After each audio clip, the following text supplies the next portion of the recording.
quero compartilhar uma palavra com você que está participando desse culto conosco. Isaías capítulo 58, verso 12. A palavra do Senhor diz assim: seu povo reconstruirá as velhas ruínas e restaurará os alicerces antigos. Será chamado reparador de muros, restaurador de caminhos e moradias. Eu quero falar sobre essa palavra de ser chamado um restaurador, um reparador de muros, um restaurador de caminhos e moradias.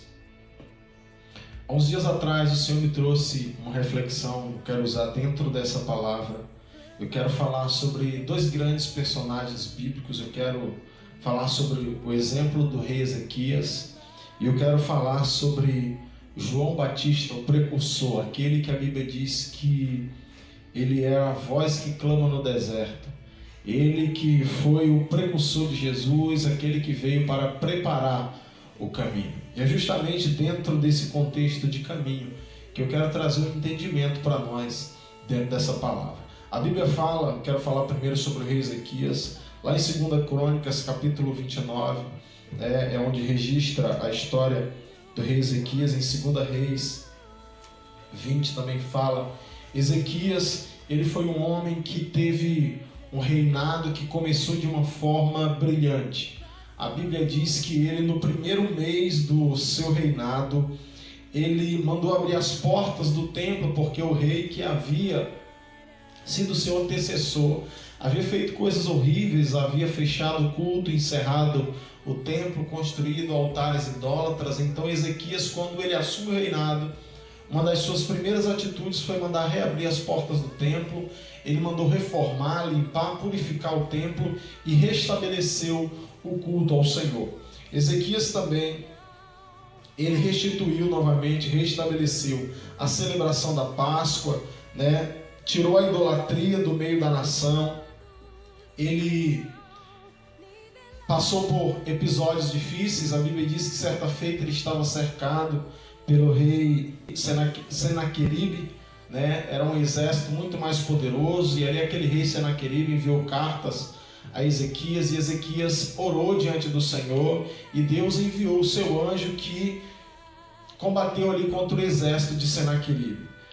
Ezequias também recebeu uma palavra do profeta Isaías, de que quando ele estava enfermo, ele recebeu uma palavra dizendo que a sua enfermidade era grave, que ele deveria colocar a sua casa em ordem, porque ele iria morrer. E quando ele recebeu essa sentença, observe, eu citei os principais feitos do reinado de Ezequias. Ele era um homem que havia se voltado a buscar o Senhor, e da mesma forma ele havia instaurado isso dentro da nação. E ali a Bíblia diz que enfermo, aquele homem, quando ouvia essa palavra do profeta Isaías, ele chorou copiosamente diante do Senhor. Ele orou ao Senhor, falou ao Senhor sobre a sua vida, a sua dedicação, a forma como ele havia buscado.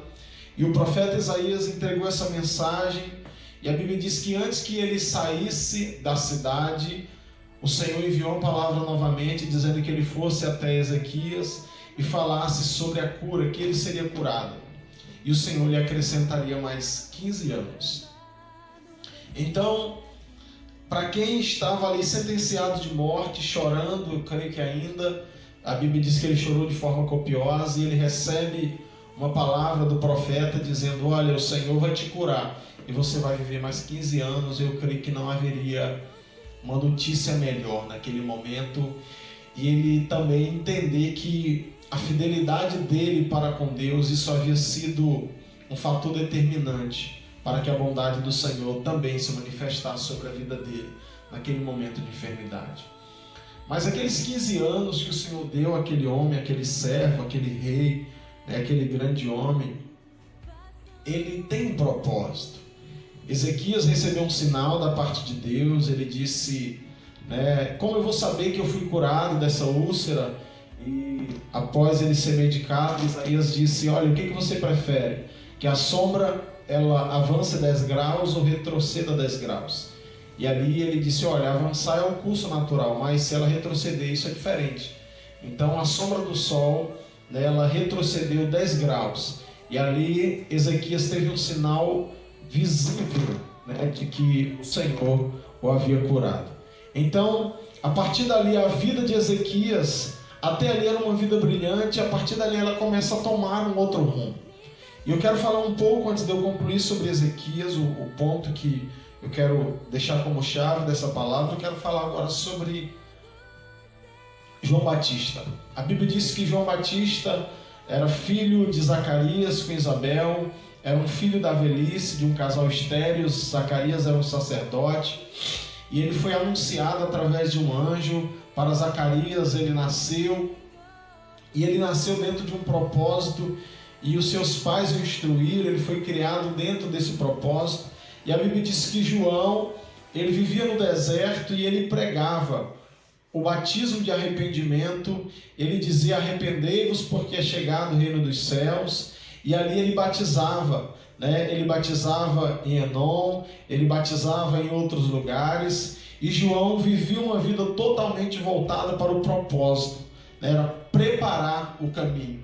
E o interessante é que em alguns aspectos, em alguns momentos da vida de João, ele se depara com situações onde as pessoas chegavam e falavam: ele é o Cristo, e ele dizia: não, eu não sou o Cristo, mas depois de mim vem aquele que eu não sou digno de desatar a correia das sandálias. Olha, eu vos batizo com água, mas após mim vem aquele que vos batizará com o Espírito Santo e com fogo. O interessante é que João entendia que o seu ministério era preparar o caminho para aquele que viria após ele, Jesus Cristo, Filho de Deus.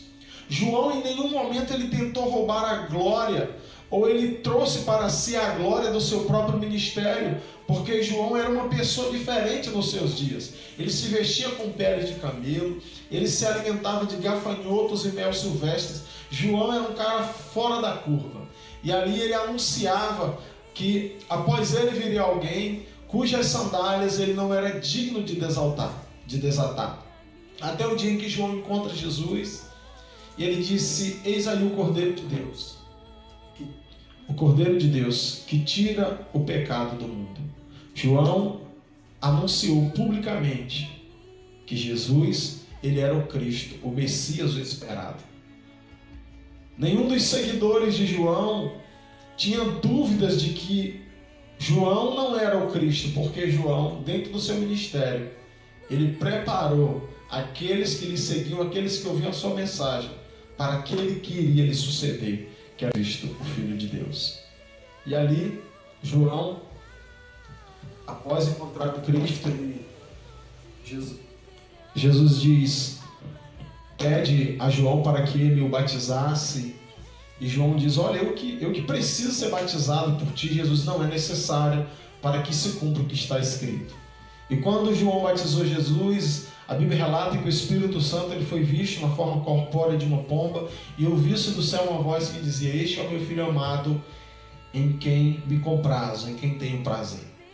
E assim, né, nós relatamos, a Bíblia relata o auge do ministério de João: preparar o caminho para aquele que viria após ele.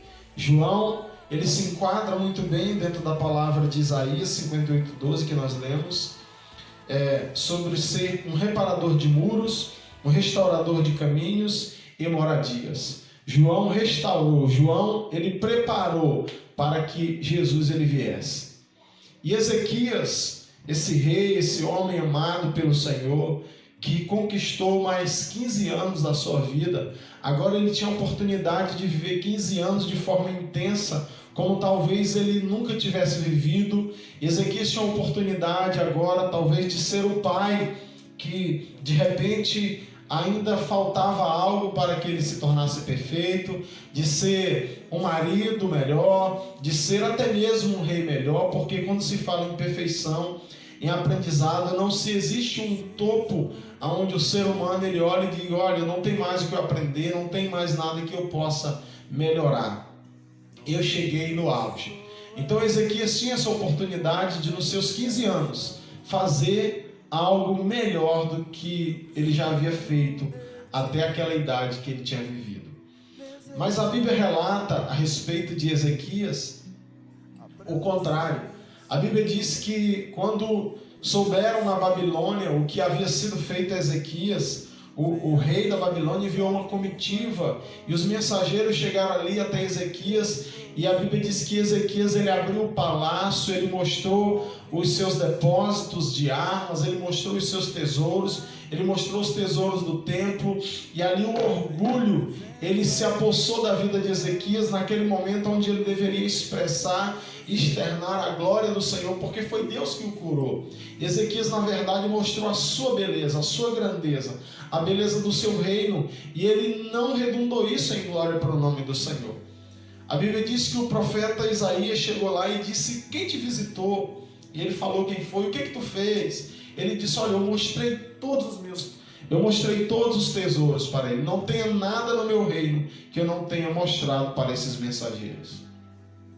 Isaías falou para Ezequias que aqueles mesmos homens, aquele rei que havia visto os seus tesouros, ele levaria tudo para a Babilônia, inclusive os seus descendentes, alguns para que fossem eunucos. Uma palavra muito forte, e aquela palavra era motivo do rei Ezequias se entristecer, do rei Ezequias se quebrantar e orar ao Senhor, não de uma forma inferior à forma como ele havia chorado quando ele recebeu uma sentença de morte, porque ali ele estava plantando um legado maldito para as gerações vindouras. Diferente de João Batista, que preparou o caminho, encontrou-se com Jesus, houve ali um grande desfecho. Ezequias, ele orou para o profeta Isaías e disse: essa palavra parece boa, que se cumpra a palavra do Senhor. Simplesmente porque na sua geração e no seu reinado ele passaria ileso a respeito desta palavra. Ele não se importou com aqueles que viriam após ele. A Bíblia fala que Ezequias morreu, ele foi sepultado, e após Ezequias havia nascido, melhor dizendo, ele foi sucedido por Manassés, o seu filho. E Manassés, ele nasceu no período desses 15 anos. Manassés é fruto dos 15 anos que o Senhor havia dado para o rei Ezequias. E a Bíblia fala, é até engraçado, nos subtítulos que vem registrado na Bíblia, diz: o filho mau de um rei bom. Manassés fez tudo que o Senhor reprovava, tudo que era abominável. Ele chegou a sacrificar os seus filhos, a Moloque. Ele reconstruiu aquilo que o seu pai havia destruído. E tudo isso por um legado, deixado pelo seu pai, por causa do orgulho que entrou no seu coração. Então, o propósito de eu ministrar essa palavra é justamente para que nós venhamos a refletir o que nós estamos nos tornando. Nós estamos nos tornando preparadores de caminhos, reparadores de muros, de brecha. Nós estamos lançando um esteio de bênção para que a próxima geração, para que os nossos sucessores, eles sejam melhores do que nós. João falava com alegria: aquele que vem depois de mim eu não sou digno de desatar a correia das suas sandálias. Eu estou batizando vocês com água, mas após mim vem aquele que batizará com o Espírito Santo e com fogo. A grande alegria de um Senhor, de alguém que ensina, que entende o que é discipulado, é formar um discípulo que voe muito mais alto do que ele, que tem um ministério muito mais bem sucedido do que o seu. Foi o que João fez. João preparou um caminho, Jesus veio, o Cordeiro de Deus que tira o pecado do mundo, e João cumpriu bem o seu ministério. Ezequias, ele deixou um legado trágico. Tudo que Ezequias fez está registrado, como a Bíblia diz, na história dos reis de Israel. Mas o legado que ele deixou através dos seus filhos não foi um legado de bênção. Qual o legado que nós estamos deixando? O que nós estamos sendo? Nós estamos sendo preparadores de caminhos, reparadores de muros, de brechas, ou nós estamos sendo aqueles que estão fechando os caminhos para os nossos filhos? O que nós estamos ensinando hoje na nossa geração, seja como pais biológicos ou pais espirituais, o que nós estamos deixando como legado para os nossos filhos? Nós estamos ensinando os nossos discípulos a crescerem e se tornarem pessoas fortes, ou nós estamos ensinando eles a serem pessoas que vivem apoiados em muletas e que nunca terão uma caminhada firme? A qual geração nós pertencemos? A geração de João Batista, um homem que teve uma vida simples, um homem que a relevância da sua vida não foi pela forma como ele se vestia, de forma luxuosa, não era pela comida refinada, mas era pela sua palavra firme, era a sua mensagem direta: arrependei-vos. A Bíblia diz que as pessoas vinham para se batizar e João dizia: raça de víboras, quem vos ensinou a fugir da ira vindoura? Produzir frutos dignos de arrependimento. Vinham as pessoas perguntar: João, o que nós devemos fazer? Ele falava: olha, não cobre, não seja injusto nos seus negócios. Ao soldado ele dizia: se contente com o seu soldo, com o seu salário. Essa era a mensagem, essa era a postura de João. O rei Ezequias foi um homem que viveu na pompa. Ele foi um homem bem sucedido porque ele serviu ao Senhor. Ele restabeleceu na nação aquilo que outros reis haviam destruído. Mas nos 15 anos, será se valeu a pena Ezequias ter recebido da parte do Senhor mais 15 anos para viver? Porque nos seus 15 anos, ele gerou Manassés, que foi o seu sucessor. Nos seus 15 anos, foi onde ele semeou, através do seu orgulho, um legado maldito para as gerações vindouras, que se tornariam cativas. A Bíblia registra o cativeiro babilônico. Foi um cativeiro que durou muito tempo. Quantas pessoas do povo de Israel morreram naquele cativeiro? Do povo de Deus perderam a sua vida naquele cativeiro. E um legado que começou através de um homem. Assim como em Jesus, o legado de preparar o caminho começou em um homem chamado João Batista. A que geração nós pertencemos? Essa é a minha pergunta para você. A geração de João Batista, que prepara o caminho, ou a geração de Ezequias, que deixa legados malditos? Uma geração que não aproveita bem o tempo, uma geração que não sabe remir, que não sabe administrar bem o tempo em que vive e automaticamente não deixa um legado de bênção para os seus sucessores. Quem somos nós? Medite nessa palavra, que ela alcance um lugar seguro no seu coração e que você seja edificado através dessa palavra. Em nome de Jesus, eu quero orar por você, você que me ouve. Se você pode, nesse momento, fazer uma breve reflexão através da sua vida sobre como você tem sido. Você tem sido alguém que tem anunciado, a vinda do Senhor. João anunciou a vinda de Jesus como o Cordeiro de Deus que tira o pecado do mundo. E hoje nós estamos nos preparando e anunciando a vinda do Senhor para buscar aqueles que são seus. Nós estamos anunciando a vinda do leão da tribo de Judá. Ou será se nós estamos vivendo como Ezequias? 15 anos que não tiveram grandes proveitos. 15 anos que semearam na eternidade de muitos. Então feche os seus olhos e ore comigo. Pai, em nome de Jesus, eu te agradeço pela tua palavra. Eu te agradeço porque o Senhor é um Deus tão bom. Pai, que essa palavra ela abra os olhos do nosso entendimento, que nós possamos compreender a quem nós somos, que geração nós pertencemos. Uma geração de Ezequias, aqueles que desperdiçam tempo, semeiam um legado maldito, uma geração daqueles que deixam o orgulho corromper o seu coração e não se importam com aqueles que vêm depois de nós. Ou uma geração como João Batista, que a Bíblia diz que era o precursor de Jesus Cristo. Era a voz que clamava no deserto, preparando o caminho para o nosso Salvador. Senhor, em nome de Jesus, desperta-nos dentro da Tua palavra, que haja uma compreensão clara e que haja, acima de tudo, um posicionamento, que haja uma mudança de atitude, Senhor, dentro, meu Pai, daquilo que não está de acordo com a Tua vontade. Senhor, nos ajuda, nos dê condições, Senhor, de alcançarmos, Senhor, um nível, Senhor, mais alto, de alcançarmos aquilo que o Senhor tem para nós, mas que nós ainda não conseguimos acessar. Senhor, isso é o que eu oro, é o que eu te peço. Então, em tuas mãos, cada pessoa que está ouvindo essa palavra, que ela, Senhor, traga edificação e crescimento na vida de cada um, em nome de Jesus. É isso aí. Deus abençoe a sua vida.